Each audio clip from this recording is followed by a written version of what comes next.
ciidanka Federal Police-ka Itoobiya ayaa si toos ah ugu biiray dagaalka dowladda dhexe Itoobiya ay kula jirta fallaagada TPLF. Dowladda Turkiga ayaa muwaadiniinteeda ka dadgureynaysa gudaha Itoobiya. Iyo warbixin kale oo la xidhiidha arrimaha Itoobiya ayaan idin haynaa ee ku soo dhawaada warbaahinta Maanraac. Fadlan haddaad nagu cusub tahay ha ilaawin inaad subscribe garayso lana wadaagta saaxiibadaada.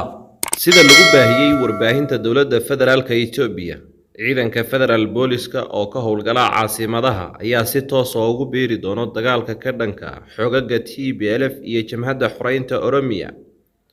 Warkan dowladdu ay shaacisay ayaa la sheegay in ciidankani ay si toos ah uga howlgali doonaan aagga Shawarroobid oo maalmihii u dambeeyay ay dagaal culus ka socdeen. Warbixinta dowladda Itoobiya ayaa lagu sheegay in taliye ku-xigeenka guud ee ciidanka Federal Police-ka General Muluka Fante uu kormeer ku tagay goobaha ay dagaaladu ka socdeen ee aagga Shawarroobid.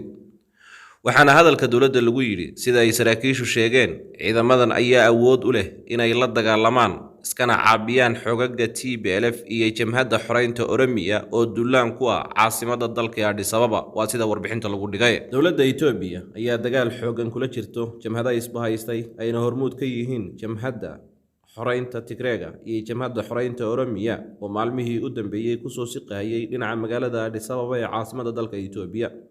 Dhinaca kale waxay dagaallo xoogan oo la isku mari waayay ka socdeen dhinaca deegaanka Canfarta, gaar ahaan magaalada Mille, halkaas oo dowladda Federaalka Itoobiya ay sheegatay inay ku jabisay xoogagga TPLF.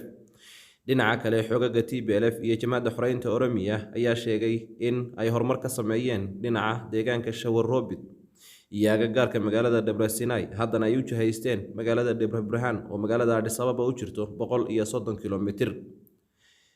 Dagaalkan ayaa maalinba maalinta ka dambaysa sii khadhaadhanhayo, waxayna warbaahinta caalamku sheegayaan in xoogagga TPLF iyo Jamhadda Xoreynta Oromiya ay ku soo siqayaan dhinaca caasimadda.